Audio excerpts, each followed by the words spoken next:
The Federal Communications Commission has determined the following content to be emotionally harmful.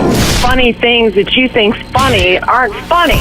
Give me cocks all the time. I want cocks all over me. The Alan Cox Show kicks ass, man. Welcome. Show me what you got. You're not going to see a lot of cocks on TV.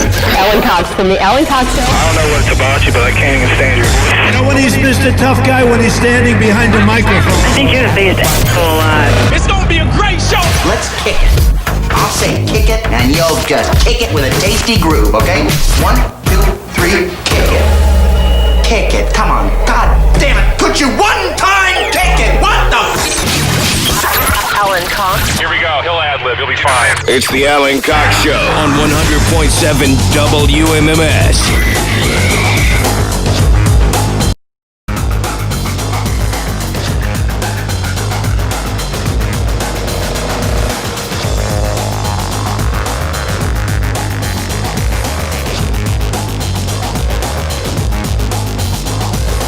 Okay, hey, what's going on, gang? Good afternoon. Hi there.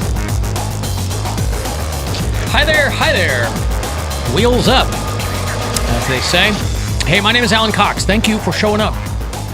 Say hi to Bill Squire, who's right over there. Hey, creepy hugs, everyone. Thanks for listening to and watching this episode of the Alan Cox Show. Don't forget to like, subscribe, and share a cold one with the boys.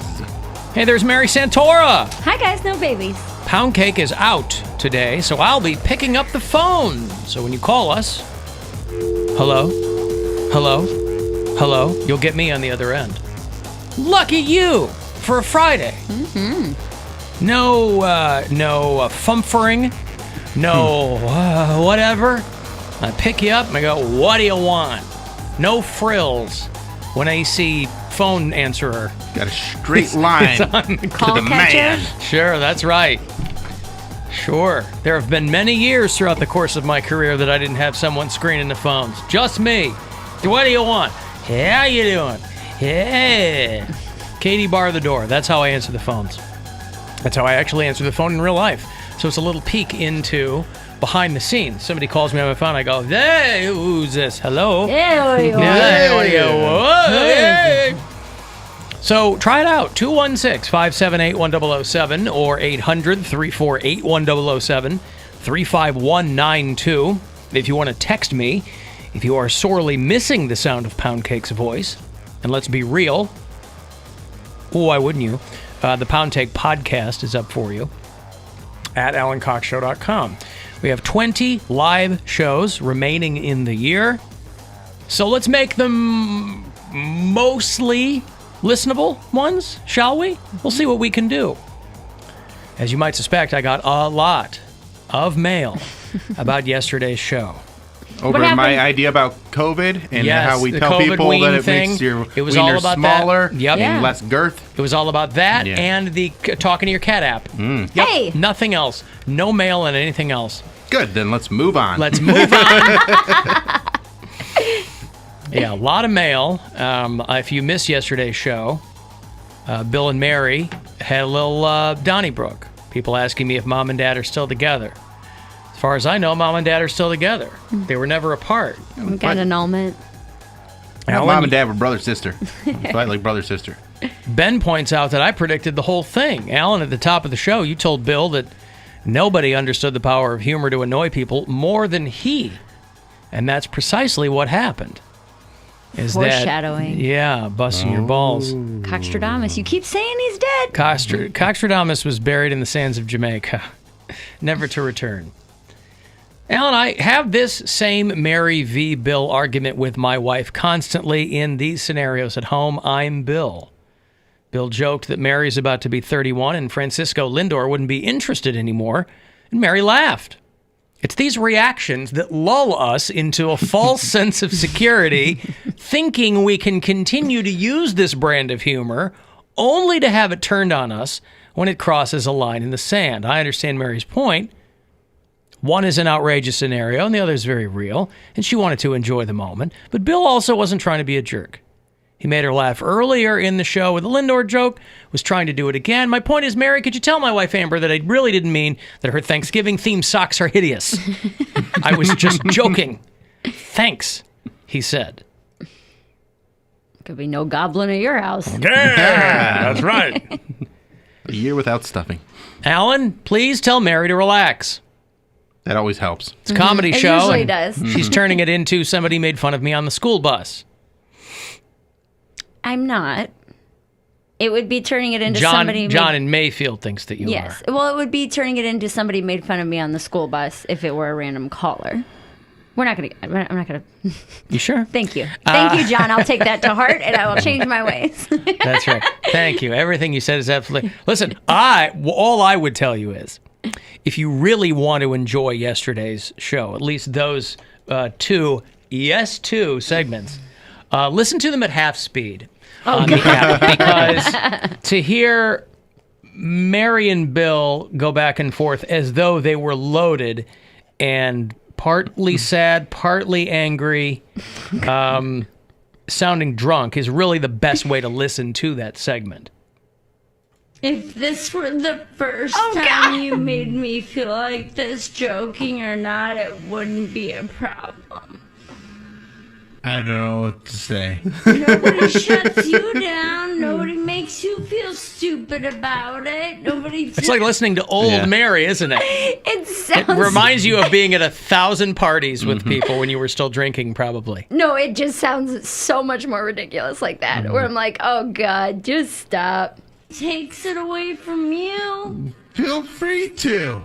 I like the music in slow motion, too. That I'm overreacting. But I just get frustrated when this is something that we've talked about multiple times. And I didn't think that this was an example of that. It is way better. It just wasn't much more example. fun. I thought this was me just being like, hey, congratulations, this is funny. But also, we have this looming shutdown that we're all thinking about. So even if stuff does go to shrimp in a week, you can't let me have a week of excitement? Are you going to have a week of excitement? Yes, at least it's like, hey, at least people would have showed up if they could have. And they will when it starts again. Anyway, it is fantastic. That is definitely the way to listen to it. If you're It'll take a while. I was going to say, it will take twice as long. It will take 2 hours to listen to it that way. But very ridiculous. Who wouldn't want 2 hours of solid entertainment? Man, I mean, that's I funny. can only offer that on a daily basis. So if you're listening to yesterday's show on the app, and some people are, I'll get calls on the after hours line from people who are very behind. They'd be like, hey, wanted to throw in on something you guys said 2 weeks ago. I'm like, bro, I don't remember what I said 2 minutes ago, okay? I appreciate the engagement, as the kids say. Back in May, you said it wasn't a spike. What are you talking about? Yeah. Someone just got to, March, and they're like, you guys are so stupid. Yeah, it's all going to be fine. Not even a big deal. But yeah, people will leave those calls and they'll say, hey, something I want to throw in. So those people who are way behind, you're listening to me in the future, or it's the past, whatever. When you get to yesterday's show, half speed, listen to half speed, and you'll enjoy it immensely. It's silly. So silly. It's very silly. Silly. What are you going to do about it? Nothing.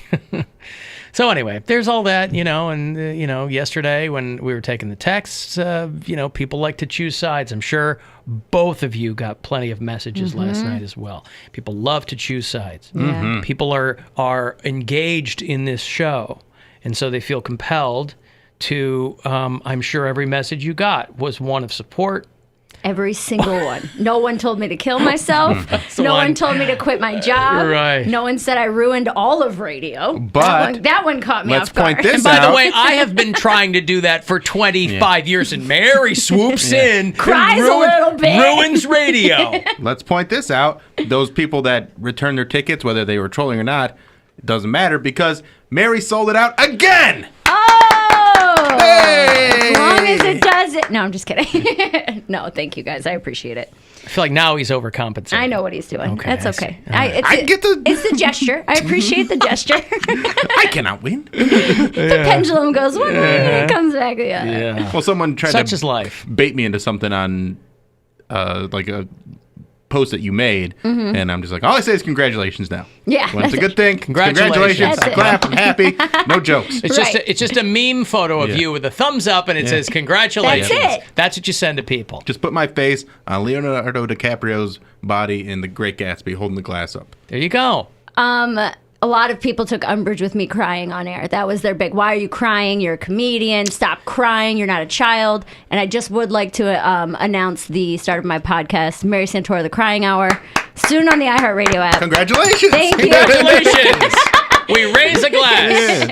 Or we could be cry about it. I don't know. The name is still in the works, but it's going to be an hour straight of me sobbing. All I'll say is that's a weird flex on people's part because it's not the first time you've cried on the show. Well, and I tried to explain that where I was like, this is my reaction to everything. Pardon me, sir. I cry a lot on the show, so go F yourself. I cry when I'm happy. I cry when I'm sad. I cry when I'm frustrated. Yes. It is your primary mode of expression. Correct. Yes. And I even mentioned you two in a comment where I was like, just as Bill and Ellen don't show any emotion. That's correct. I show anger. You're right. You do show anger. It would be equally as easy to mock us for never emoting on the show as, you know. How do you just stay level-headed? That's BS. Why do you kill yourself? You never get angry or happy. You take everything in stride, a-hole. If we were to have a show T-shirt, it should say, you take everything in stride, a-hole. Yeah, right. All right. I got a break. If you want to join us, you can do that. 216-578-1007, 800-348-1007, 35192 to text me. Another $1,000 about 20 minutes away from you. 2:30, you'll be able to go fund yourself again. It's the Alan Cox Show on 100.7 WMMS. And everywhere you go on our free iHeartRadio app. After live.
WMMS. An iHeartRadio station. Available everywhere with our free iHeartRadio app. Now number 1 for podcasting.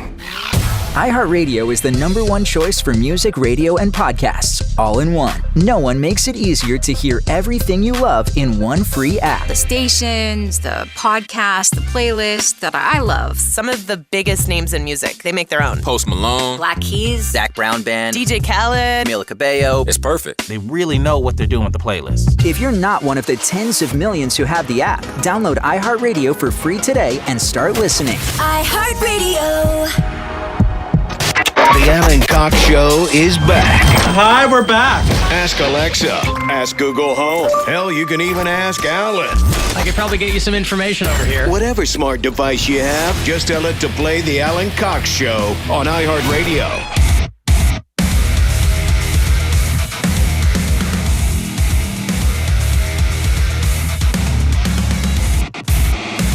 Two 216-578-1007 to join us today, or 800-348-1007. 35192. Want to send me a text? Go to alancoxshow.com for all the other stuff. If you want to watch there, you can. Thanks today. Who's working in the video department? Leslie Blesselson. What a perfectly normal name that is. I'm going to have to go back there. Now, is that a man or a woman? Yes. All right. I'm going to have to go back there. That was a test, and you passed, Bill. Mm-hmm. I'm going to have to go back there and say hello to him or her. Where's the video office again? Oh, it's actually not in the building today. Oh, it's off-site? Yes. Oh. We had a bit of a sickness scare. Mhm. Scabies. There's a van. Scabies. Yeah. Oh, okay. I thought our video people were on site here in the building. Sometimes they are, but sometimes they're not because today. of the scabies scare. There's in a remote location. What? Where did the scabies scare originate? Why wasn't I told of this before now? Why am I here if there was a scabies scare? There was a loose Scabie? There was a loose scabie? Scaber. Oh. That's the host of a scabie is a scaber. Huh. So there was a scaber that got out of quarantine, and now scabies have infested their studio back there. Oh, because, scabies is very contagious. Yeah. That's why they're off-site. With everything else going... Well, did we put all of the scabies-infected people in one area? Yeah. We did. Mm-hmm. They're in a tent. And are they being fumigated? Mm-hmm. Like one of those Silkwood sort of. showers? Like gasoline in a match. So... So in the middle of all this, they're still able to work on our video production? Like I said, it's not that hard of a job. But I do if all the you- heavy but- lifting. They get. But if you're covered by tiny burrowing mites, that can't be good. Right, which is why they're not here. Right, but they're still working? I mean, they do like a little bit. And Are then they they're taking off, yeah. medication for this? I don't know. It's a cream. Let me rephrase. If they survive the match and gasoline, they're going to be taking oral medications for this? Yeah, but for their burns. Okay. Cream. Yeah.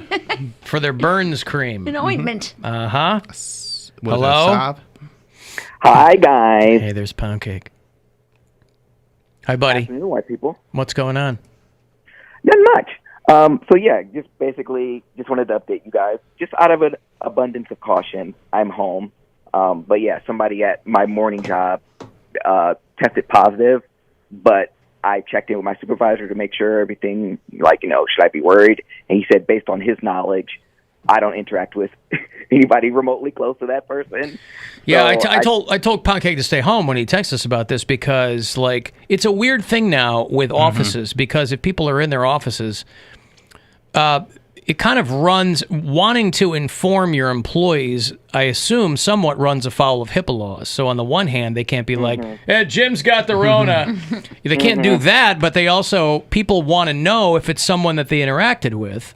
Yeah, and that's all I asked. I said, obviously, you don't have to tell me who it is, but there's several, with an office, there's several different departments. So I'm like, is it someone I interact with? And I don't interact really with anybody, not even now. I was thinking you guys were already at home. I didn't realize you were... No, he's been coming in for a while, because remember we were making him walk park back and his forth, car. yeah. I guess that we were talking He did about that, like and 8 it times. didn't put two and two together, right? But there's social distancing in place, too. So I will say they're really good about that. And they sent everybody home to get, everything power washed and sanitized.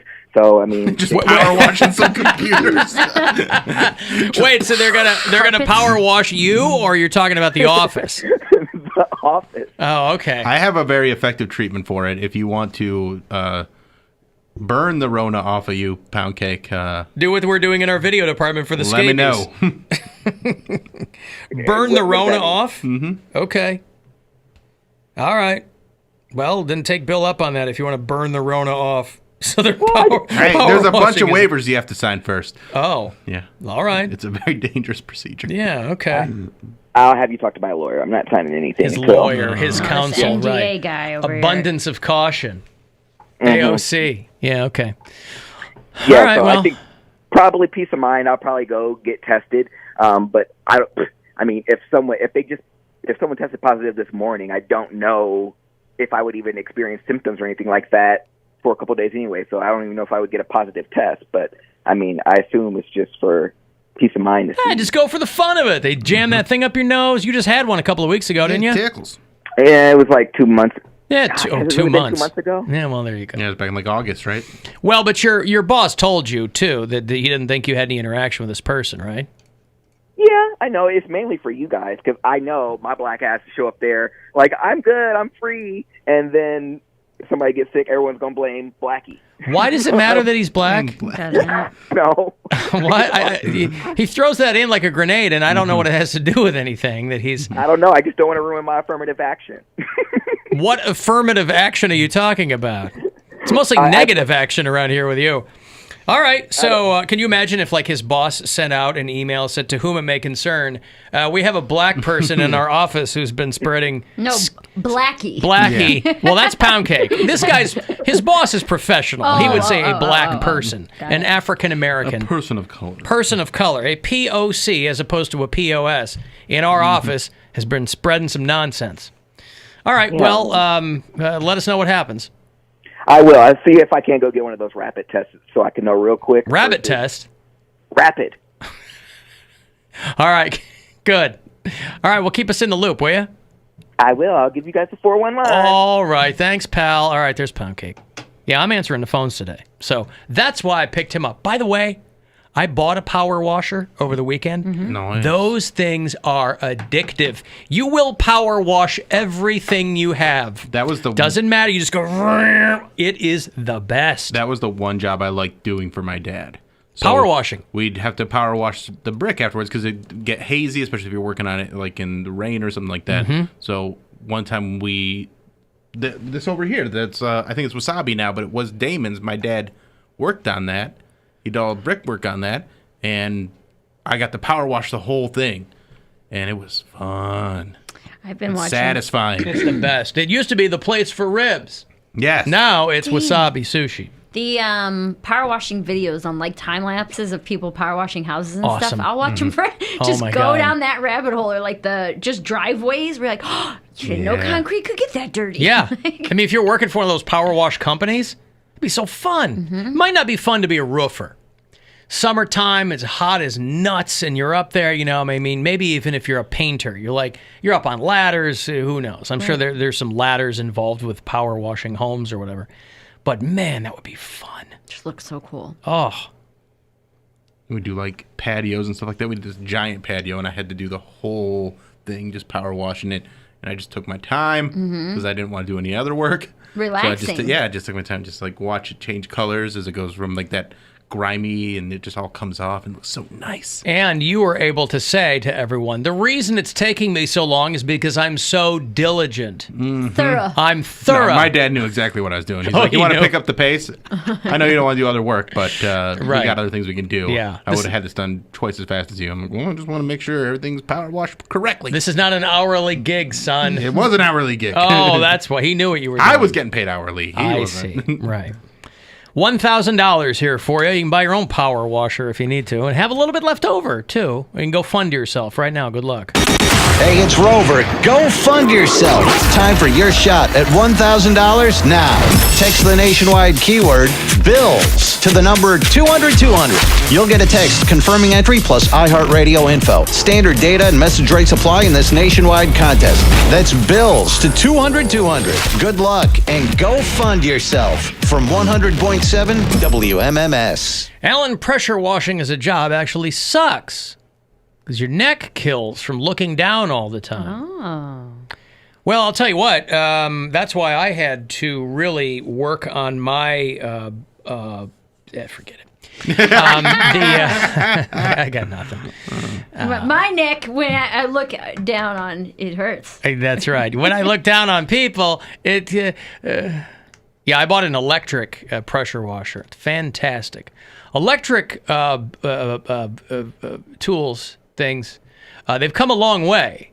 It used to be like you'd get something electric in the early days of electric tools or equipment. You know, you kind of get this. It would hum a little bit. You know, it would have the torque of a vibrator. But they've come a long way now. Get yourself an electric lawnmower, just as good as a gas dealie, and you don't smell like gasoline at the end. You don't smell like you've been off in an office getting burned up for scabies. You don't like the smell of gas? I mean, my snowblower is gas, but everything else I have is electric. But you don't like the smell. Some people really enjoy the smell of gas. No. Nope. Alan, I used to work at a truck wash, watching box trailers get cleaned. Ooh. Pretty fun. Boy, imagine that. Imagine that's your job.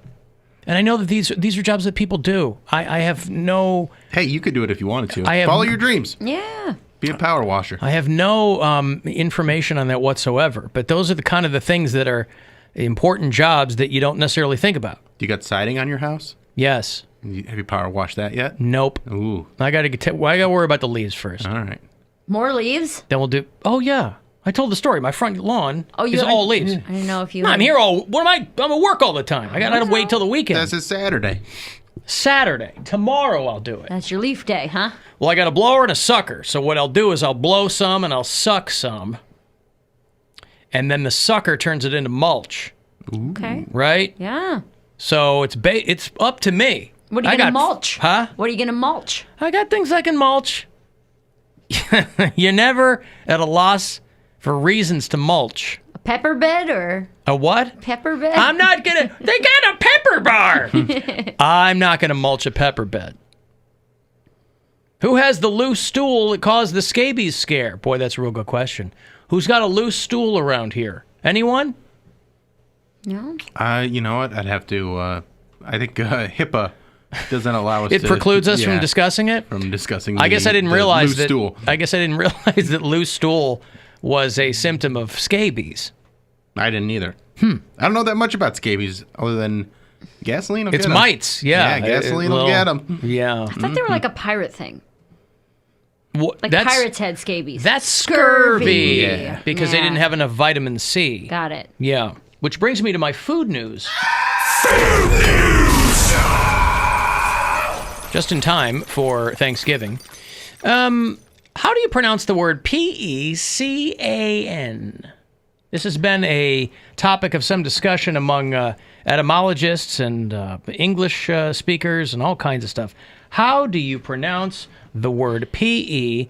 A lot of times they've said it's kind of regional in nature, depending on where you are. I say pecan. You say pecan. It depends on what I'm referring to. Because I'll say butter pecan ice cream, but I'll say pecan pie. You will? Yes. Now, are you doing that just to be funny? No. You're not. You'll say butter pecan, but pecan pie. Yes. But I would be proud. But I would be proud To partake. to partake Of your pecan pie. of your pecan pie. Pecan pie. Pecan pie. Pecan pie. Pecan pie. Like that? Pecan pie. Yeah. Butter pecan ice cream. I don't know why. That's just the way I've heard it, I guess. Pecan pie sounds weird to me. Well, pecan is the proper... Actually, I think there might be three ways to do it. Pecan is the one that most people say. Pecan. Pecan. Pecan. Pecan, other people say. Pecan. Yeah? Pecan. Yeah? Pecan. Pecan. Pecan! Butter pecan. Butter pecan. Pecan. See, I say pecan. Pecan! Now I want pecan pie. I can't say it.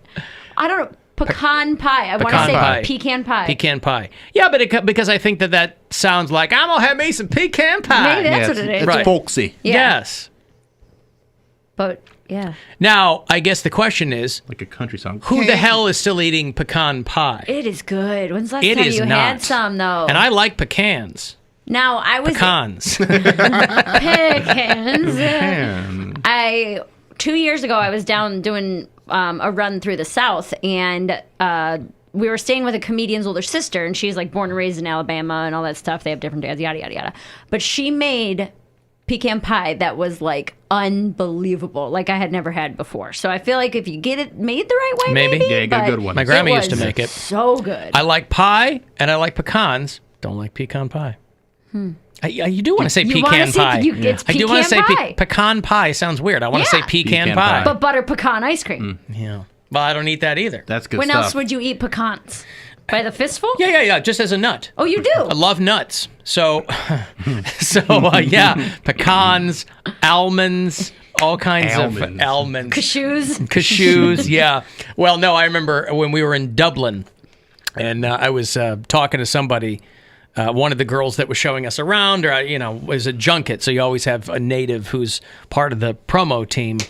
And I was talking about almond milk, and she kind of gave me this quizzical look, and she was being a pain in the ass. Mm-hmm. And I go, like almond milk? I don't even know how we got on the subject. She goes, oh, you mean almond milk?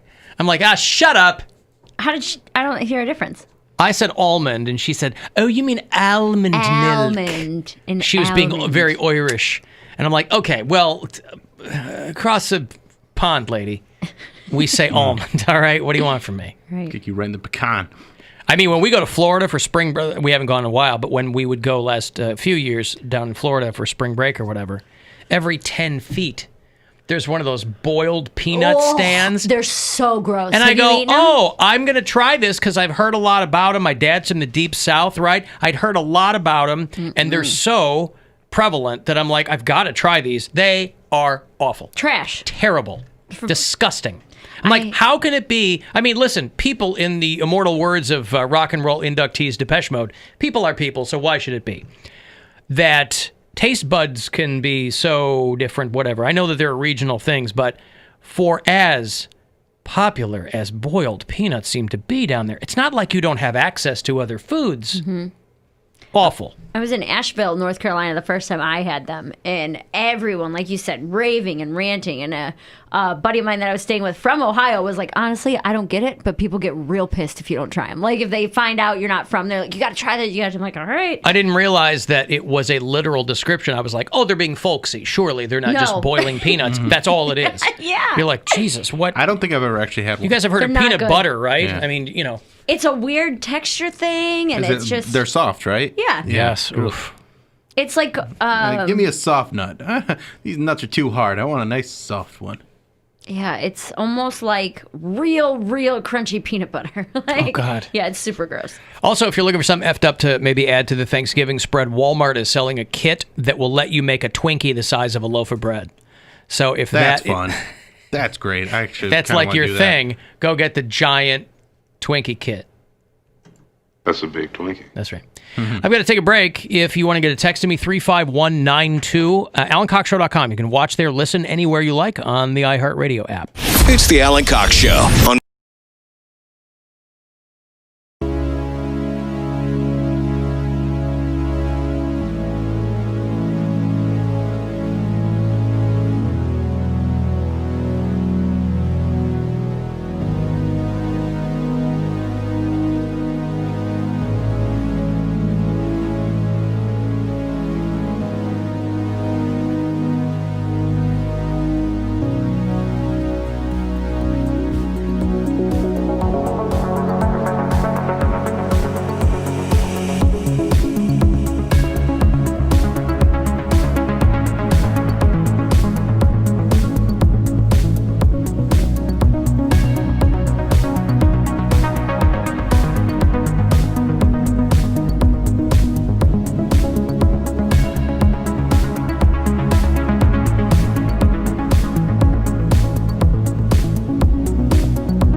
216-578-1007 or 800-348-1007 to join us on the phone. Poundcake's out. You'll talk to me. 35192 if you want to text. Weekend Cox, by the way, is Sunday mornings. It is 8 to 10 if you are up early. It is all of the best stuff from the week condensed into 120 minutes. Browns game, is it a 1 o'clock game or a 4 o'clock game this weekend? 1 o'clock. 1 o'clock game. Should have Browns. Someone just tested positive, though. Yeah. Oh, so it's on the bubble? Yeah. Officially? We'll see what happens. Okay. We don't know yet. Terry the Goat did not pick the Thursday night football game. The Colts handily beat the Titans. Both teams now are at 6-3. But a lot of people are pointing out that the person doing the graphics over there on Fox is going bananas with some of the stuff that they've thrown together. You know, they're just... It can't be easy to come up with weirdo stats. You know, the X's and the O's is one thing, but you have to have these interstitials while they're doing these broadcasts that just kind of come up with weird stats. You know, here's this guy who's 22, this other guy's 45, here's their stats, whatever.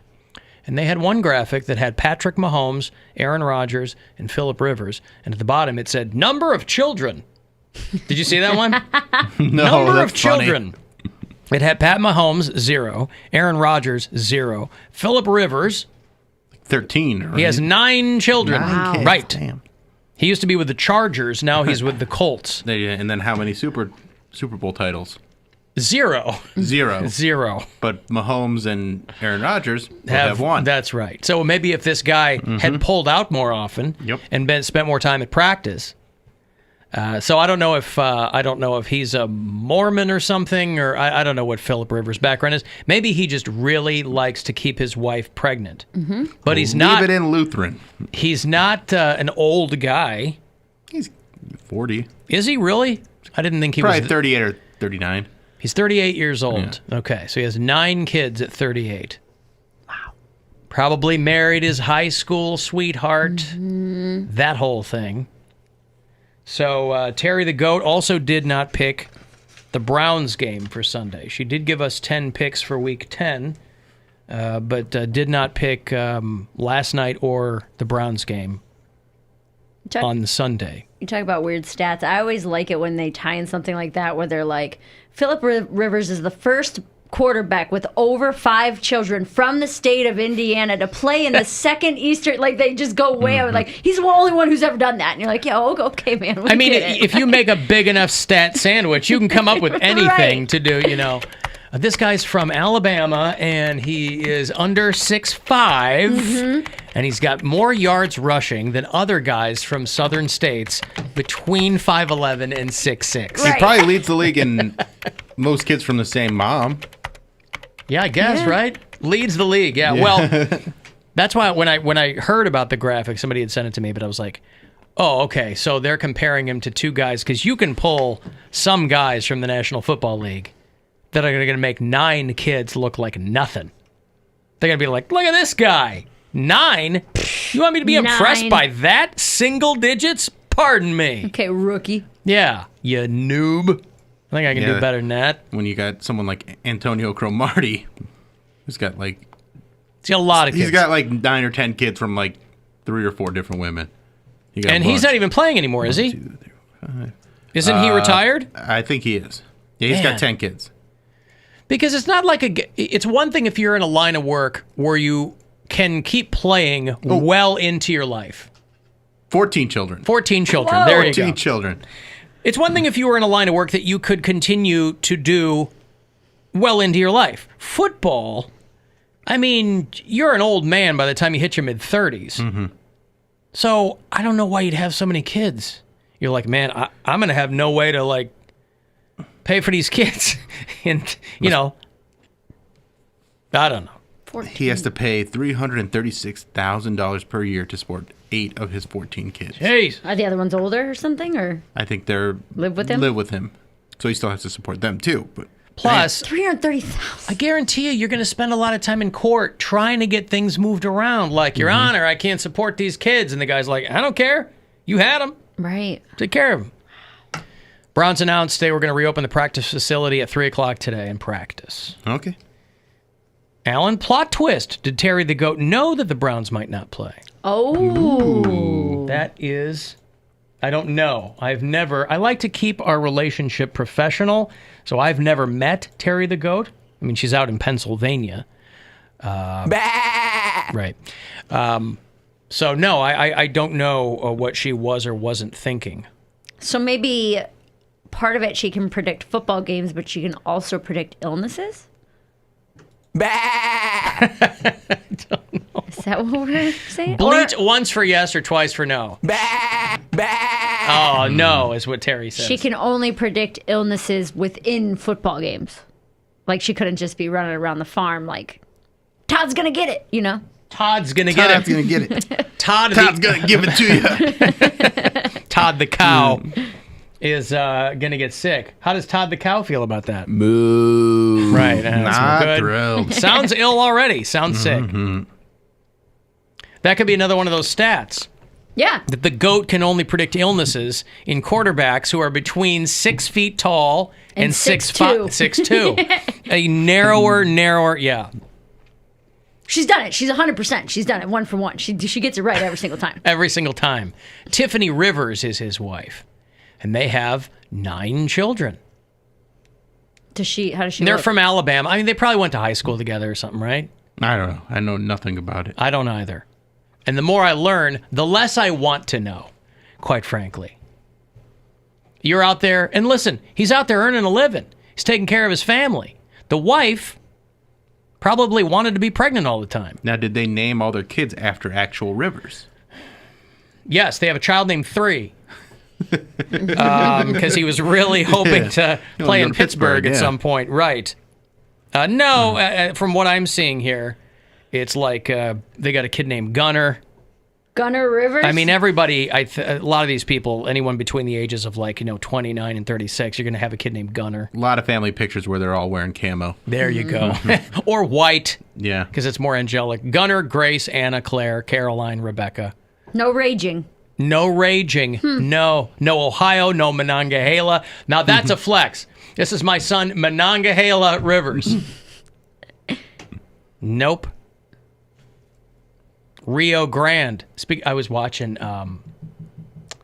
Anybody see Kyle Rittenhouse's mom on Tucker Carlson? I saw a screenshot of it, but I didn't watch it. You remember Kyle Rittenhouse? Yeah. Yeah, the murderer. The murderer. This is this kid who, when Kenosha, Wisconsin was on fire, this was this kid who went from Antioch, Illinois, which is right on the border. It's about an hour from downtown Chicago, but it's only about a half an hour from Kenosha.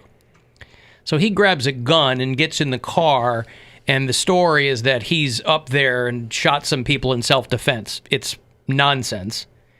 Murdered some people up there because he wanted to, who knows, Johnny Big Balls, whatever. So he gets up there, and his mom, of course, is blaming whoever she can blame. She said she didn't know he was up there, didn't know he had a gun, but of course it's everyone else's fault. She essentially said, well, those people shouldn't have been there. Not my son shouldn't have been there. Anyway, but now she says she's going to sue Joe Biden, who, last I heard, wasn't even the president. So why would I'm so... She said, I don't have a lot of money, even though, like, the NRA has raised a couple $1 million for her son's legal defense fund. And, of course, people all across the country have given this woman money. He's still being held on $2 million bail because he killed 3 people. Killed 2 people and tried to kill a third. And so she was on Tucker Carlson talking about how she's going to sue whoever she can sue. Smear your son as a white supremacist. What was your reaction? Smear her son as a white supremacist. That's the move. You know, the kid just wanted to get up there and keep a little bit of order.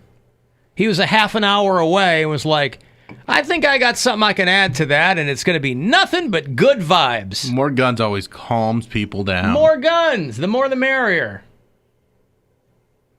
Dare him do that to my son.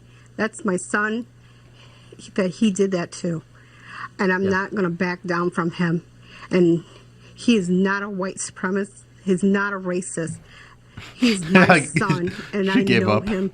And he is none of that, what Joe Biden said. She knows him, except she didn't know that he had left the house and didn't know that he had a gun. I thought she drove him. I thought she drove him there. She said she didn't know. Oh, well.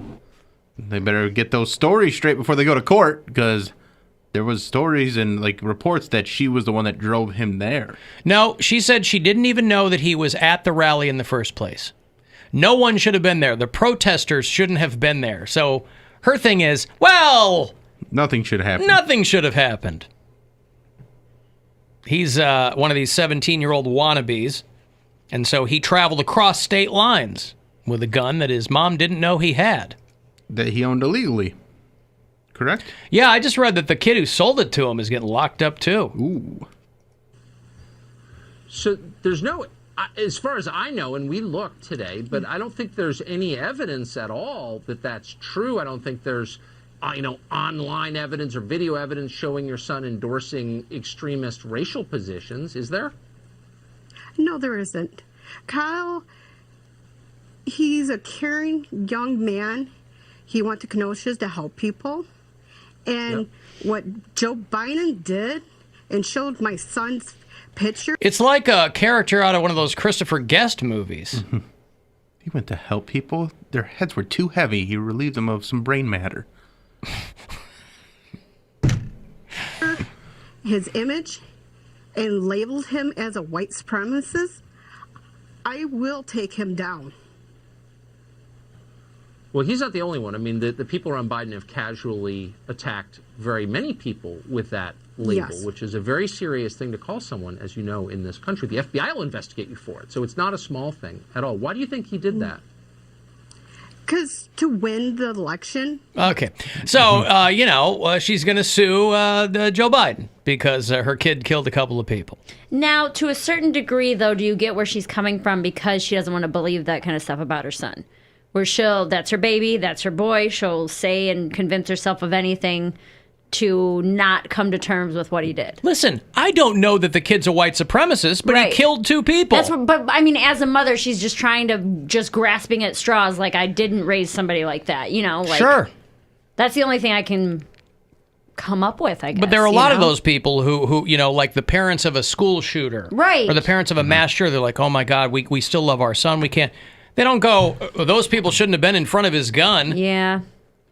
I absolutely understand the notion of going to bat for your kid, but... And there's a lot of people that... It's everybody else's fault that he shot people is ridiculous. Mm-hmm. And I'm sure Fox was like, oh, this is going to be a slam dunk.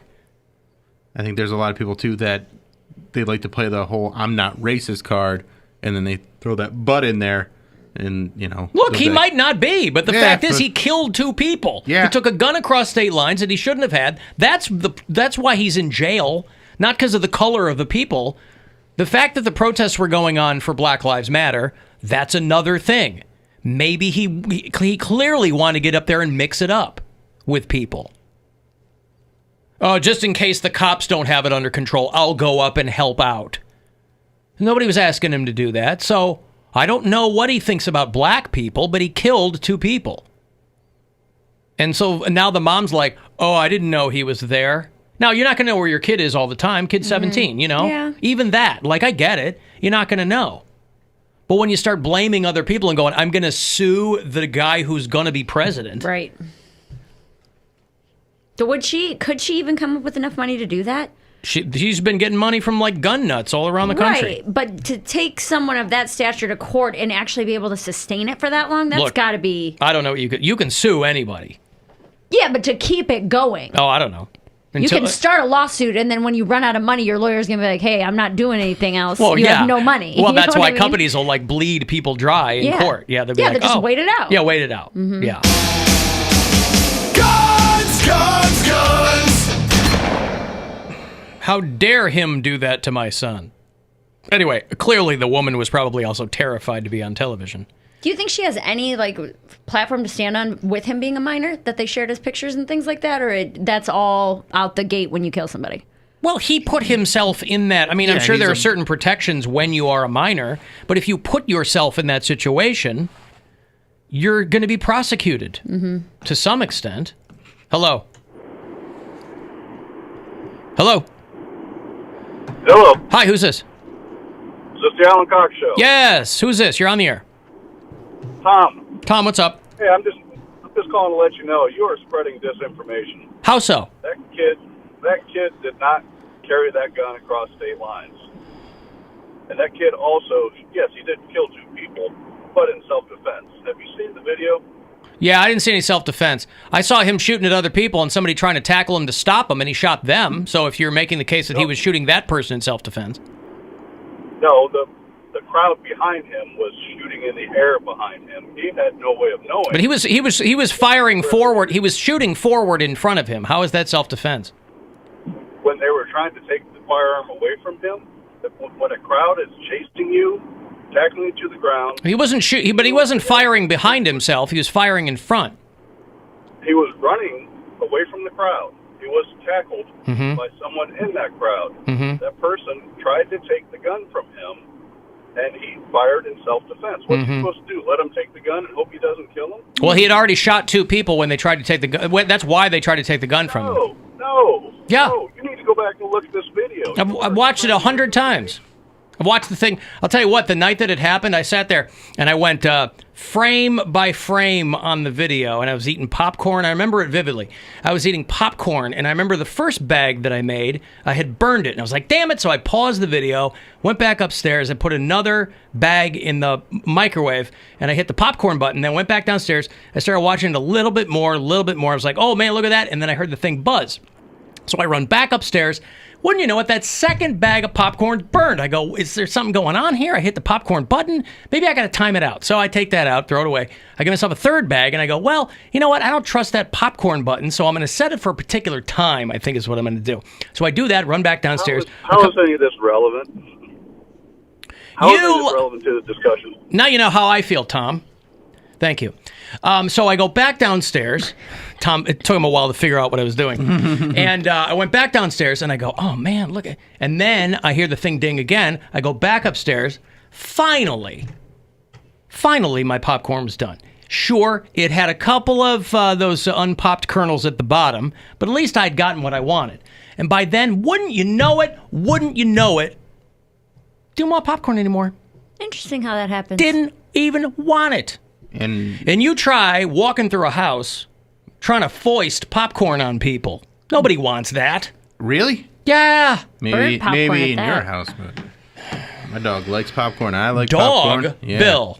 Yeah, I'm supposed to give your dog popcorn. I know, I'm talking she steals popcorn to humans. She steals it. Popcorn to human transmission is what I'm talking about. Popcorn thief. I'm a kettle corn fan, so I feel like I can't really understand where you're coming from. How can you not understand where I'm coming from? Because they're 2 totally different things. But you're still making it in the microwave. I make it in a tea kettle. If you're making your your coffee. I make my coffee in the microwave, and I make popcorn in a tea kettle on a pot on the stove. In the bag, though. Like nature intended. I put the bag in the tea kettle and then heat it up over water. So rather than it whistling, does it start popping out the spout, and that's how you know it's done? And then it just right into my mouth, and that's how I eat it. I see. That sounds like fun. It is. I'm going to try that. You should. Yeah, I'm going to try that. Well, okay. So apparently Tom is right, and all of these other people are wrong. All the prosecutors are wrong. Everyone else in this case is wrong.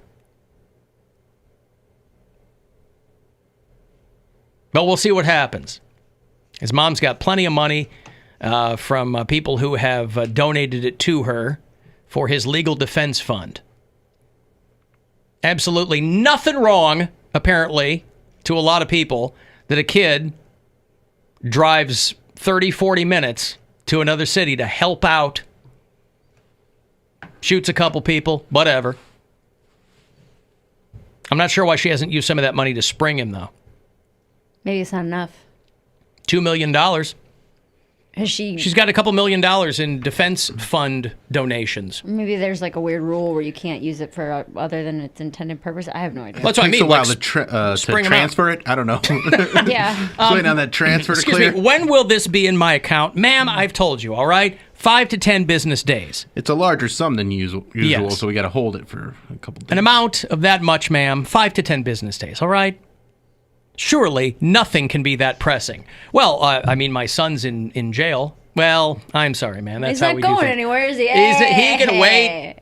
Come on. Probably happy to be out of the house. We got a break. If you want to text 35192, if you want to join us on the phone, 216-578-1007. or 800-348-1007. The Alan Cox Show on 100.7 W.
Going to be talking to Mory Povich a little over an hour.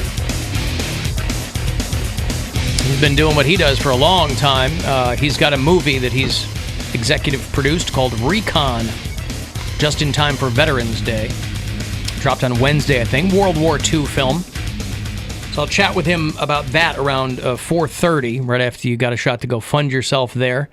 35192, want to get a text into me. You can call the Alan Cox Show after hours line anytime you like. That is 216-986-8903. Hey guys, it's Jay in Lakewood. Just wanted to chime in on the Mary Bill debacle. Debacle. Called it a debacle. All right. Bill mentioned a couple times that name a time that someone else said that he shut down or he didn't take the way that or he didn't want someone to say the joke. Basically, he used to get really upset about people making jokes about him and Grandma being a couple or whatever, and he shut that down immediately. Like Alan made a joke one point. I remember it was a little while ago when he was still staying with Grandma. Bill got real offended and shut it down really quickly. Like, I don't like those jokes. That's not funny. It's just in poor taste, blah, blah, blah.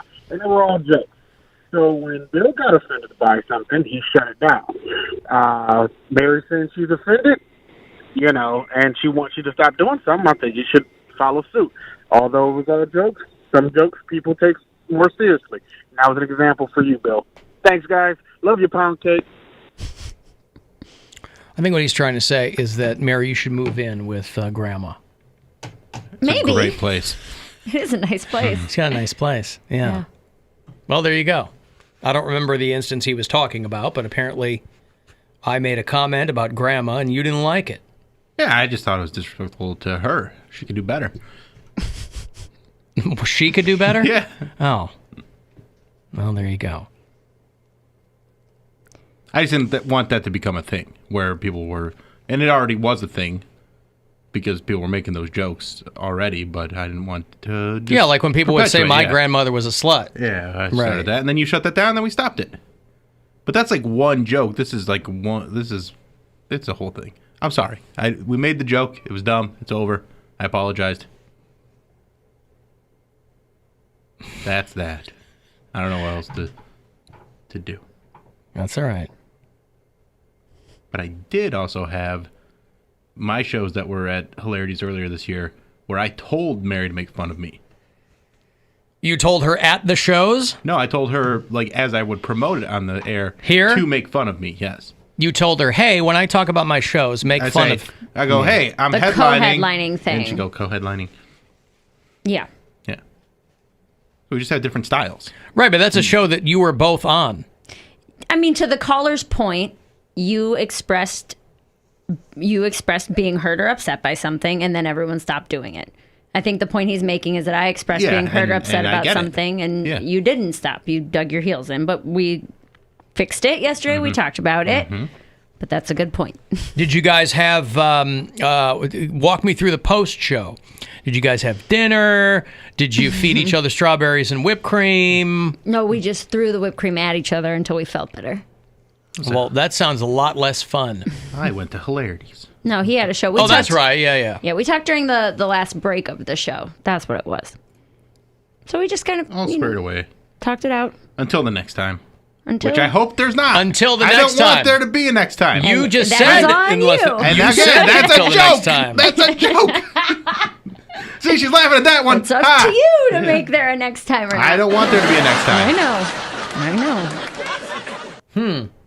All right. I am, never mind. I don't... Well, you know my thoughts. I think everybody's too goddamn sensitive. And that's probably true. Yeah. There's a part of it. Nobody listens to me. No, Nobody wants to take my suggestions. We do listen to you. Yeah, right. What's your suggestion, though? Everybody's too goddamn Stop sensitive. Stop crying about everything. And Just do the work. Truly am Just trying. work. I told Bill this before the show today, and I don't know if it needs to be said out loud so everybody can hear it and people can tell me to stop telling me to quit my job. This is the first time. Stop telling you to quit your job. Just quit the show. You ruined it. You're right. Yeah. Trust me, the only person who's ever going to ruin the show is me, all right? So don't worry about it. You let her off the hook. No, this is the and it's going to sound egotistical, so whatever. I'm going to stop prefacing it with it. This is the first time that I've done something that has been met with this much opposition, as far as radio in general has been. Generally, the things that I do, I'm pretty good at, I excel at, and people are fans of. And if I don't, or something is hard or whatever, not for me, then I just don't do it. So this is something new to me that I'm trying to figure out how to do in the best way possible. Oh, being on this show. Yeah. And trying to field everyone's opinions about my life is something that is difficult, and I am trying to figure out. I tell people the same thing I told people when Bill joined the show. They are brand new to this. Mm-hmm. Well, and I asked you before the show. It's completely when I first got into radio from stand-up, it's a different, comics on the radio always have to deal with, I saw him at the show, not either of you guys, just in general, I went to go see him. They were so funny, but boy, on the radio, I'm like, because they're two different things. Yeah. Stand up, you're working prepared material. You're doing it by rote. You're trying to make people think you're just coming up with it, but you're not. Here, we're coming up with it on the fly, man. And all the time. And not some everybody hits and some misses. Not everybody is great at that, and it's a muscle that you have to work. Right. And I've worked it a long, long time. Right. But everybody who's ever been on my show in Cleveland has never done radio before. So they can't, you know what I mean? Yeah, everybody I've ever had on this show has never done radio before. This is their first job. So I tell people, look. Ease up. Yes. I got it under control. I know what I'm doing. Yeah. Don't worry about it. You let me drive the bus, everything will be fine. Right? Trust in thy Alan. Well, I'm just saying, no one should expect anyone to nail a job right out the gate. Right out the gate. Because it's a different kind of performing. But again, I'm not angry at people who criticize. Right. Because how would they know? I don't expect people to know. So that's why I tell them, hey, they're two different skill sets. Yeah. And Mary's always been good at everything. It's true. And I don't mean to, because that's Except just pharmacy only, school. It's going to make people even more mad. And what happened? I changed my major. I was like, I tried. I failed 3 times in a row. And I was like, well, this clearly isn't for me. Oh, I didn't realize that that's what you were saying. That this is the first thing you've done where people have not just loved it. Yes. Don't look at me like that. Or that I haven't immediately excelled at. That I haven't, like, off the rip, just been like, I'm good at this. I know how to hone it. I can take this. I can take this and run with it. It's taking me longer to adjust and figure this out than anything else I've ever done. What? I'm just curious how long you'll think until you have nailed it. I don't know. How long does it? You've done it before. How long does it take before you feel like you're doing it right? It hasn't happened yet. Well, then I guess in 23 years, we'll already fixed it. Right, but what I'm saying is on the stand-up end of it, you said that from the jump you thought you nailed it, but then you kind of get kicked in the nuts. Yeah. Like people that kill the first couple times, they go, oh my, you said it yourself. That's how I was, oh my God, yeah. I'm going to be famous. And then reality kicks in.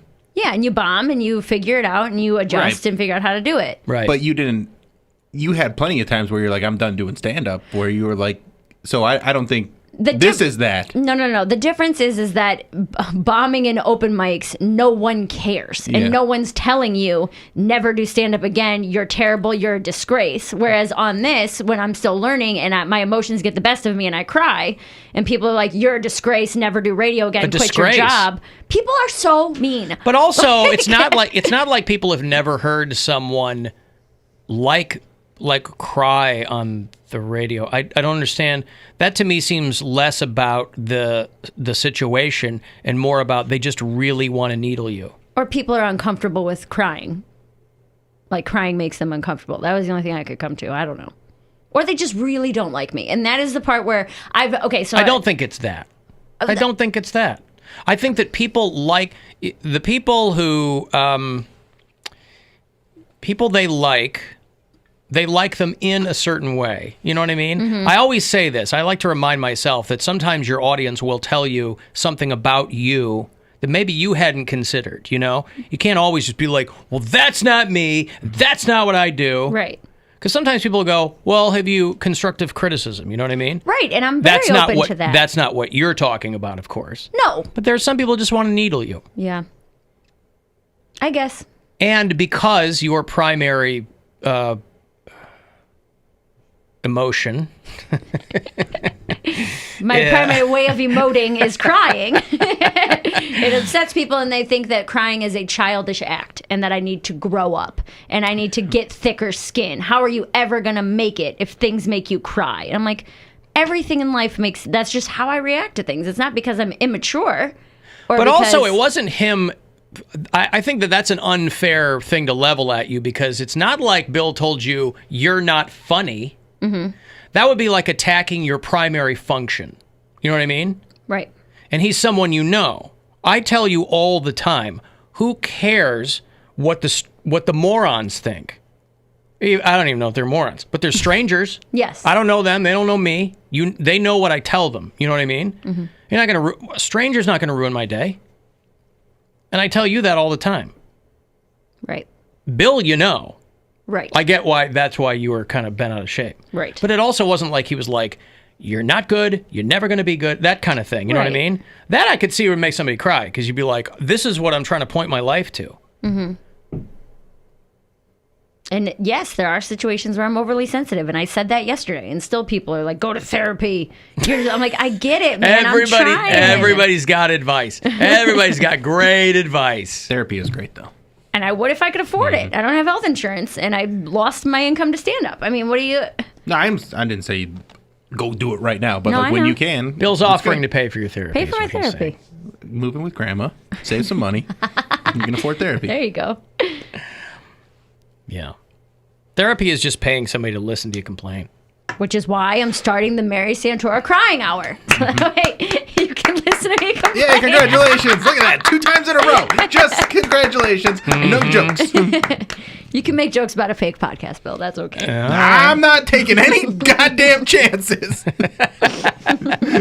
You say something's good, I am just agreeing with you. It is blindly. good. Follow me blindly. Just when you're celebrating things. No, I think that's what people don't understand too, is that it is extremely hard to have a lot of your life in a place where people can just tell you their opinion about it. And again, like you said, you don't have to let it get to you, or you don't have to read the comments. You don't have to do those things. But we are also ourselves on this show. Right. And that's why when you're like, don't take it personally, I'm like, it's real hard not to when they are saying it directly to and about me. Right. That's all. I understand. So it's a different thing I'm trying to get used to. Yes. And I'm a robot. I understand that. I will be soon, in a few years. All it takes, I'm telling you, the best way to steel yourself against unwanted comments from people. Who cares? Yeah. Mm-hmm. Alan, speaking of oversensitive, you see all the Baby Yoda backlash. Oh, yeah. I did see that. That's funny. Baby From last Yoda week's getting episode. canceled. What did he do? Ate some babies. Really? Yeah, sort of. Baby Yoda canceled amid accusations of genocide. I thought it was a goddamn Onion headline at first. But the last episode of The Mandalorian, if you're watching that show over on Disney Plus, had little baby Yoda eating the eggs of this alien that's trying to get him back to her home planet. Unfertilized eggs. So they look like pickled eggs in a jar at a bar, and he's just sucking them out. It's just kind of like a running joke in the thing, slurping them down. And again, you have to put things in their proper context, because people are at home and angry already and looking for things to get upset about. The entertainment they choose, they won't even allow it to entertain them. I thought it was funny. I That's laughed. unbelievable. I laughed real hard when... It's a fake universe. Yeah. None of it's real. Right. And they're like, he's genocide? He's causing... what is it? Committing genocide? Well, because this is like this frog lady's like last chance to spawn with her husband, so she's trying to get to the husband so he can fertilize the eggs, and they can, they're like the last of their kind. And Baby Yoda ate a couple of the eggs, but there was a whole big pile of them. And then I don't know what they're so excited about anyway, because then those babies that they make are going to have to reproduce with each other, so it's incest. So I'd rather stop the incest. Feed all the eggs to Baby Yoda. Listen, all I'm going to say is a couple episodes in, boy, so far nothing blowing my skirt up with The Mandalorian. Oh, I liked the first 2 episodes a lot. Genocide for the sake of cute humor is never funny, said Oh, my another person. And then they go, I mean, I laughed, but I felt really guilty about it. That's hilarious. Why would you feel guilty about laughing about something? And also, laughter is involuntary. If you laughed at it, then you enjoyed it. So then you just need a clickbait article to try and cancel Baby Yoda. Well, because now Funko Pop is selling the Baby Yoda with the egg canister. And people because it was a running joke through the show. It was very funny. Listen, I laugh at things all the time where I go, shouldn't have laughed at that. Right, I shouldn't have laughed at that. But do you write an article about it? It's involuntary. What? You write an article about it and say, I laughed at this and I shouldn't have. I journal about it, Bill. I put it in the AC diary writer is what I do. They also set a precedent with Baby Yoda where there's another scene in the first season where Baby Yoda just eats a frog. Just a whole frog. Just slurps it down. So Baby Yoda's gross when it comes to food. Some other people said it's funny because they're fictional characters besides non-existent species on a television show. Right. So maybe pay attention to things in the real world. But this is what I mean. People are at home. They're frustrated. Yeah. They're angry. They can't even let their entertainment entertain them. Everybody's on such high tensions. As a Star Wars fan with a history of multiple miscarriages, them playing this feels extremely gross and mean-spirited. Now, again, that's that person's experience, and you can put that out into the world. But she didn't have people are going to give you a hard time for that. Right, but a miscarriage, babies reproduce differently than fake frog aliens. You wouldn't think you'd have to say that, but it has to be said. And also, it is a jar full of multiple eggs. I want to know this. I want to know who's okay with, they're not okay with Baby Yoda eating the eggs, but they are okay with the incest that's going to happen when those eggs are fertilized. How are you arriving at the incest part? Because they're the last two of the species. Of the species. Oh, there's only 2 left? I guess. They didn't say that there was anybody else. No, but, I see. You mean the woman and her husband. Yeah, so it's the woman and her husband, and then they're going to have these babies, and that's the last chance for them to, I don't know if there's other frog people out there. But I don't know if they're going to some sort of colony of frog people. It's funny to me, though, it seems because like incest is inevitable. It seems to me, well, that's the thing in the Bible nobody wants to talk about, if you believe in that stuff. But it's also, it encapsulates 2020 for me in a way that people are going in on Baby Yoda. The one thing that perhaps people might have looked at and thought, oh my goodness, it's so cute. It's pure. So innocent and pure, and nothing can ruin this for me. You have not lived in the United States very long, have you, sir or madam? Tyrant.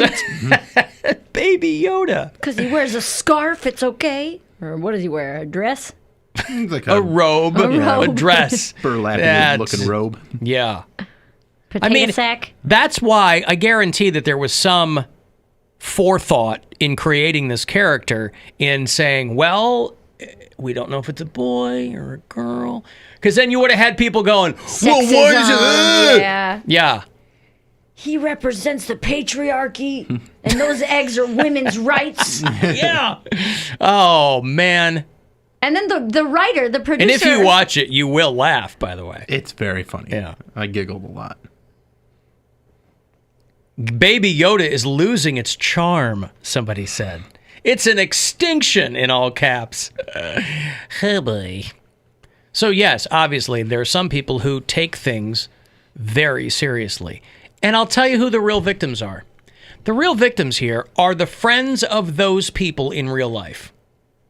Because they're like, Jesus, I want to hang out with you, but you were tweeting about the Baby Yoda genocide. Shut up. Can we just have tacos tonight and watch television, Ashley? Please. Please. Can we just do that? You don't even like frogs. You killed a frog 2 weeks ago, man. Come on. You see Mulaney joined Seth Meyers as a writer? Oh, really? He must be bored. These guys aren't going out doing stuff. Yeah. He's like, hey, can I just come over and write things? That's fun. You guys throw me a couple of bucks? He's going to do like desk pieces and stuff with I guess, them? yeah. That's great. I'm a fan. John Mulaney joining Late Night with Seth Meyers as a writer. They worked together when they were on SNL together, right? Yeah.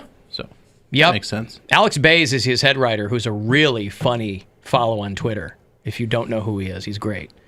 Okay, I've got to take a break. Another $1,000 for you in about 45 minutes, 50 minutes, 4:30. Be next chance to grab that. Talk to Mory Povich around there, too. He has executive produced a World War II film called Recon.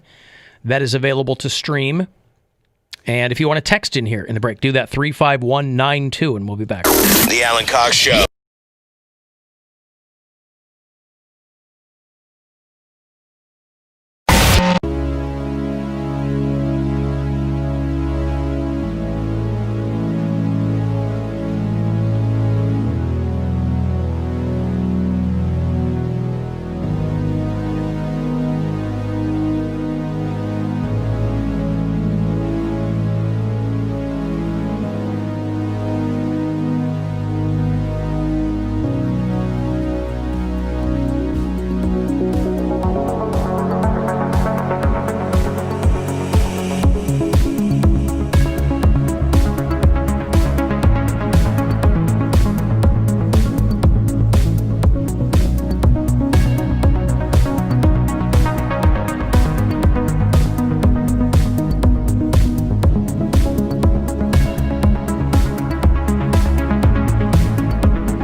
WMMS.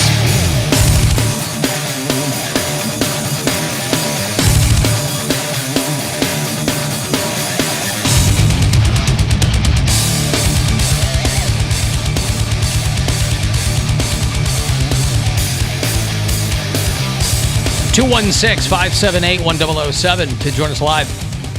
800-348-1007 if you want to get us there. Poundcake's out today, so I'll be picking up. 35192. Send me a text.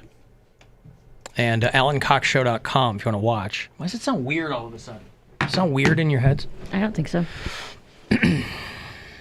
Okay. When the real Yoda died, there would have been rejoicing across the galaxy. He was clearly only in the swamp so he could commit mass genocide. Yeah, well. It's not the last of their kind, it's the last of their bloodline, someone says. Bloodline, yeah. Bloodline. Yeah. Okay, well, there you go. go. Thank you funny for that. Last of their lineage. I see. But there's also, it's a fake thing, so who cares? We don't know. We assume it's a fake thing. Good point. You know what I'm saying? We assume that it is. I've got no indication that... there's no frog people out there. Wouldn't that be a wild last-minute twist of 2020? That The Mandalorian is a documentary? They're like, oh, no, this exists. This is what we've been doing this whole time. Absolutely is something that's out there and is happening. And I wonder how many Indian listeners we have. Dwali starts tomorrow, the Festival of Lights. And I know this because I dated a lot of Hindu girls in college, almost exclusively. For the first 18 months of college, I was dating Hindu girls. Second most uncomfortable episode of The Office. Dwali? The second. Yeah, I don't think so. Mindy Kaling? I like it. No, because of he asked his girlfriend, who he's been dating for a couple of weeks, to marry him. Who asked his girlfriend? Michael Scott. Okay. On their 9th date, he proposes to her. Yeah. Wow. And she's dressed up like a cheerleader because he told her that This is a Dwali was a costume costume party. Wait, say again, what? He told her Dwali was a Hindu Hindu Halloween, and so to wear a costume, and she came dressed as a cheerleader. Oh, okay. I think that's the second most uncomfortable one. Because then there's the ride with Pam, because he tries to kiss Pam, and it's that one's got some cringe in it. Yeah. Scott's Tots is still tops, but maybe I gotta dig back into the Office. It's a good one. All right.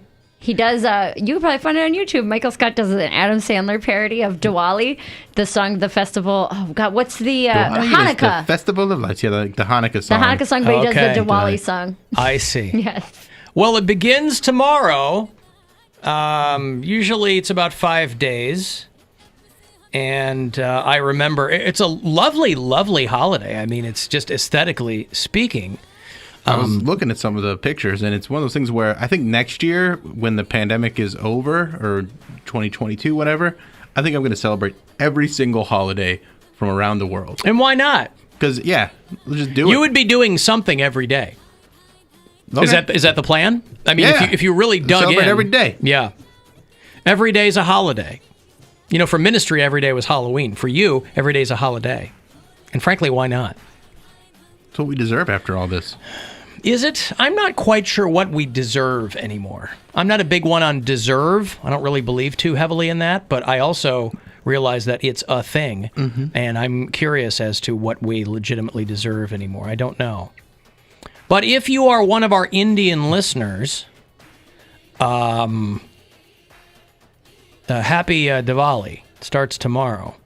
A lot of people are making the point about Kamala Harris being the first Asian American, first woman vice president, first biracial, first person of color. Her mother, I think, is Indian, and so she's the first Asian American. But she is not the first person of color to be the vice president. And it's certainly not to take anything away from her, but it's to spotlight the person who was. The very first biracial vice president was Charles Curtis, who was Herbert Hoover's vice president. Hoover only had one term. But Charles Curtis was a Native American. And back then, they were looked upon with much more suspicion than they are now. I mean, if you can find one now, I guess. But, like people he worked with just called him Indian. Now, if you did that, it wouldn't, or they'd call him Big Chief Charles, which is probably frowned upon. But his mother was a Native American of the Kaw Nation. And so Charles Curtis, in the early 20th century, was the first biracial vice president. Not to take anything away from Kamala Harris, who is, I might add, a lot foxier than Charles Curtis. And trust me, I tried. I spent a good 2 hours this morning side-by-side photos of Kamala Harris and Charles Curtis, Herbert Hoover's vice president. Yeah, but everybody looked so sad and angry back then. Those True. old pictures, they didn't really know how to do glamour shots. He didn't know his angles, I'll give him that. But so Kamala Harris next to this guy who looks like, I mean, being diplomatic, it looks like a young Wilford Brimley.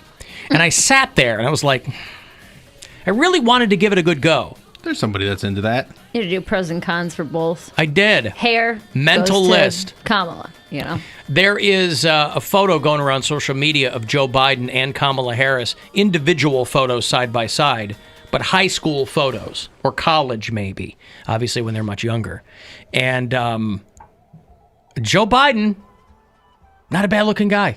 He's a fox. Well, he's not like he was like a good-looking dude. You know what I mean? I guess everybody, if you go back to like high school or college, you can make a case for them looking good. She looked good too, still does.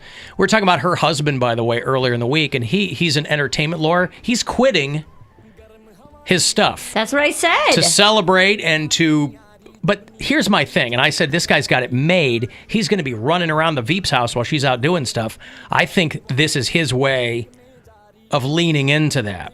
He doesn't want, given the past 3.5 years, it's going to seem very strange to say this out loud, but he doesn't want any conflicts of interest now that his wife is going to be the vice president. And so he's quitting his law firm to focus on supporting her and whatever she's doing. Yeah. I mean, that's the move. You're only going to go so far. Even a lawyer of his acumen, I mean, he's a well-renowned guy in his field. But when your wife's the vice president, what are you going to go into the office? Just hang out. Hang out. The new Xbox is out, right? What else is out? The PS5? PS5, yeah. PS5's Get a dog? out. I don't Get know. a dog. Do something. Man, this dude's got it made. There's that Among Us game that people seem to love. Humongous? Among Us. Among Us. Among Us? Yes. Among Us. It's like The Masked Singer?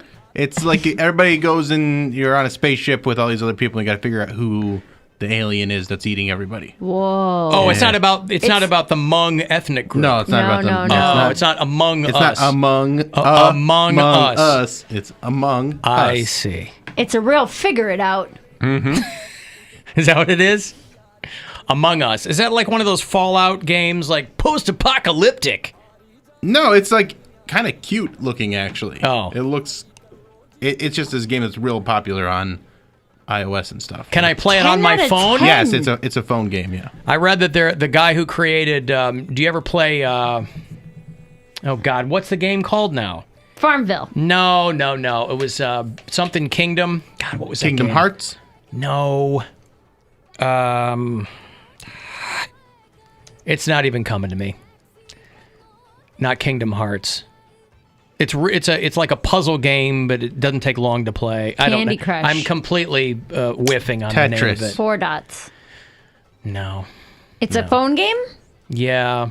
Angry and Birds. they've done 2 versions of it over like the past 6 or 7 years. So where you have to like build an army and stuff? Somebody will tell me. No, it's almost like an Escher painting where you like walk down one side and then you can turn buildings and walk down the other. You're trying to get from one end to the next. So there's kind of shades of the Myst game. If people remember that, you got to be real old to remember Myst. I remember what Myst. is? Somebody will tell me. Kingdom Come. No, Kingdom might. Something Valley. Death Valley No. Queen. It's a good song. Hidden Valley Ranch.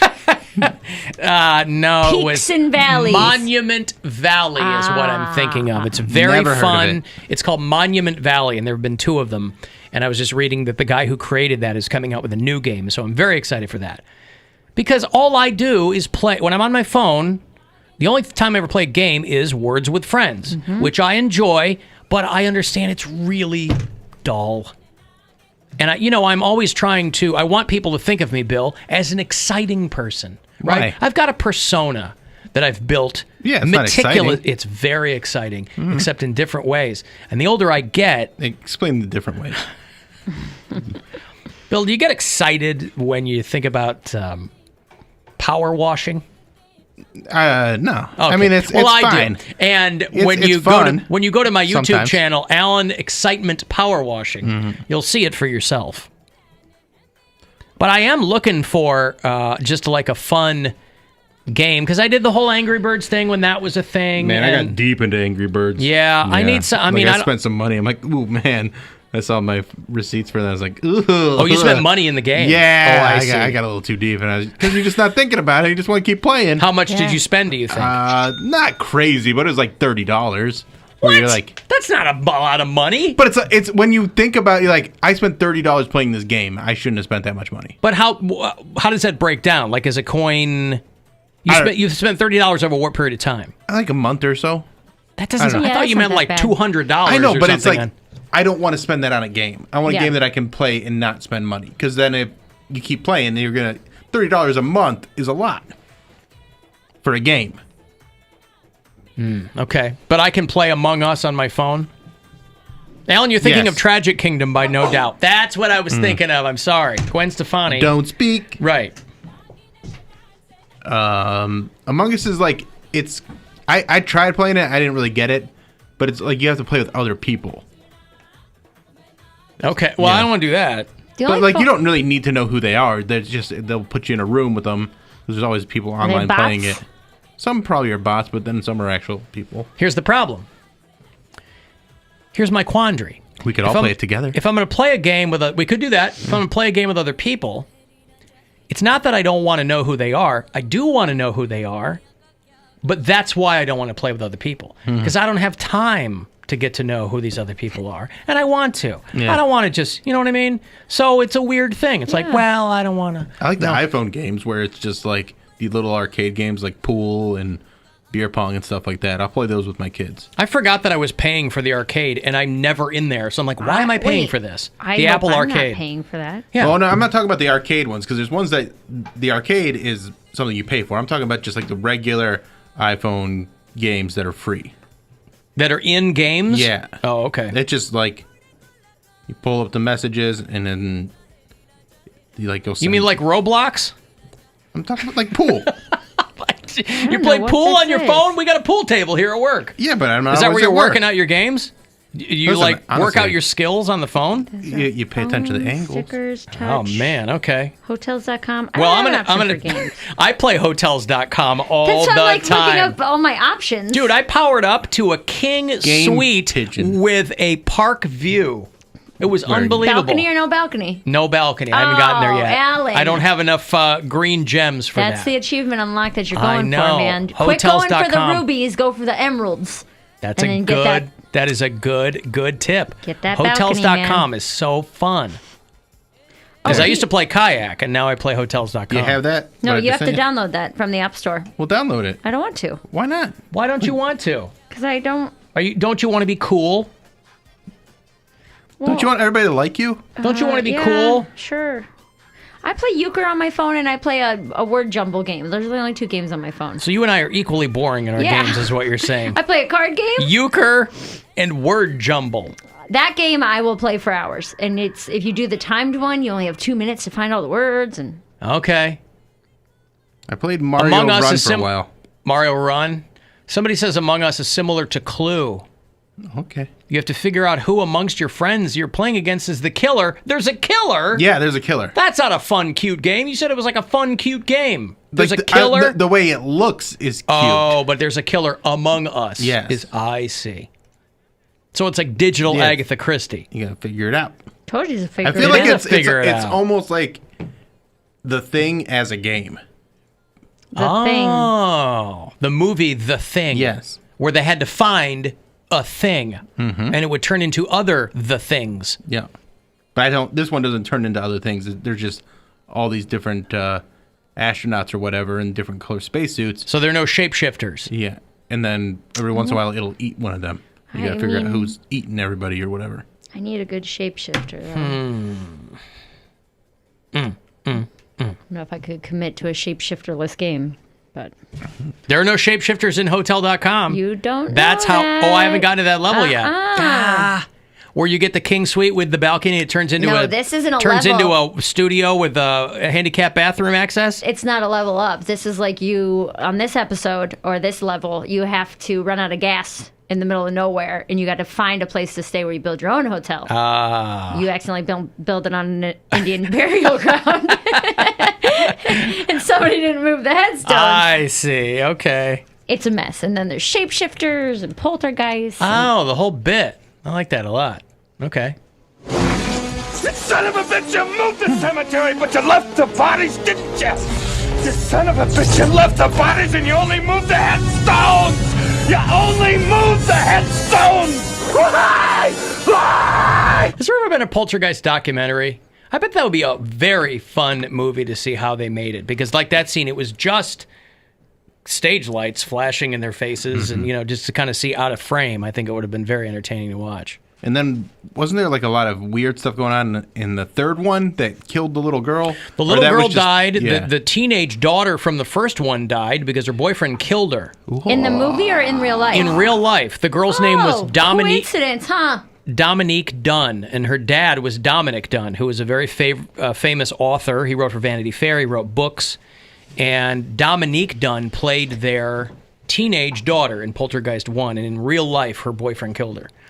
And then the little girl died because she had some, gastrointestinal obstruction. She had some gut thing, I think, that little girl. Oh. So, there were all kinds of weird things with the production of those movies. Well, people said that she died because of, fog or something that they used on the set in the third one. Oh. That, made her sick? No, I think that, that's what they said, but I think that was, just a rumor. Yeah, Dominic Dunn has been dead now for about 10 years, but he wrote a book about his daughter's Okay, murder. so he didn't die she didn't die. She died a long time ago. Okay. Yeah. So Dominic is the dad. Dominique. Okay. Dominique is the daughter. That's confusing. Yeah, she died in. She died 84. now. She died. She was 22. So she died in 82. Dang, that was close. That's when I was born. Maybe you're her reincarnate. I don't feel like a Dominique. You don't? No. Maybe that's where you get your sassy shoes from. Sassy shoes. Yeah, Sassy so she died, I think, right after the movie came out. But her dad, that was like a big part of his professional life after that was documenting what happened. Now whenever Bill acts like a teenage girl, I'm going to call him Dominique on the show. That'll be it. Dominique. Okay, Dominique. It was an actress. I don't even know. I'm going to put a stop to this right now. I'm offended by that. Oh, it's just a joke. You don't want to call him. You don't want to be called Dominique? No, I don't care. No. I was doing a joke on top of a joke. Layers. I remember this actress named Dominique Swain. I don't know whatever happened to her, but she was like the daughter in Face Off. And I think she was in that Lolita reboot in the mid-'90s, and they were trying to really make her into something. I don't even know if she's still around anymore. But, you could do worse than adopting that name, Bill. It would. Dominique Squire. I'll tell you what, if you wanted to I think really I just got to be one name if I'm going Dominique. Oh, with an exclamation point. And then to really throw people off, also a question mark. What's Dominique? that called? He's very excited, but also interrobang. Unsure. Interrobang. Dominique with an interrobang. That sounds fitting. Okay. Alan, the 3 years since the game Destiny 2 has come out, I've spent $500 on it. Jeez. See, that's what I didn't want to get sucked into. Right, because what, you buy for skins and weapons and things in some of these games? Yeah, there's all sorts of stuff. Microtransactions? Yeah, the downloadable content. DLC. Okay. So let me ask you this, because some people are asking and I don't know. In that game Among Us... I've never played it. Oh, I tried to play it once and I didn't know what was going on, so I deleted it. So you wouldn't know, would you know if you were the killer? I think so. Okay. I think so. Like something comes up and they goes, hey, FYI, you're the killer. Use the killer. So don't let anybody find out. Psycho killer. Okay. Qu'est-ce que c'est? Okay. I always thought it was, when I was younger, I thought it was cuz see. What is that? cuz, cuz see, I'm the psycho killer. Cassie? Oh, like Cassie? Cassie, I'm the psycho killer. Cassie, that's me. All right, well, that's a stretch. But that's what I expect from Dominique. Yeah. Dominique. She's, God damn it. You know what? Dominique is amazing. very flexible the way she stretches. Man, she's not a she. She's right over there. Dominique is Bill. They are stretchy. Oh, they. I'm sorry. You don't get to determine my pronouns. No, you don't. I go by it, that. It's that. It is lovely, that Dominique. I'll have another $1,000 for you at 4:30. We'll talk to Mory Povich shortly as well. More than 6, but fewer than 10 minutes with Mory Povich. And $1,000 at 4:30. Chance for you to go fund yourself. You want to text here, 35192. The Alan Cox Show on 100.7 WMMS and everywhere you go on our free iHeartRadio app.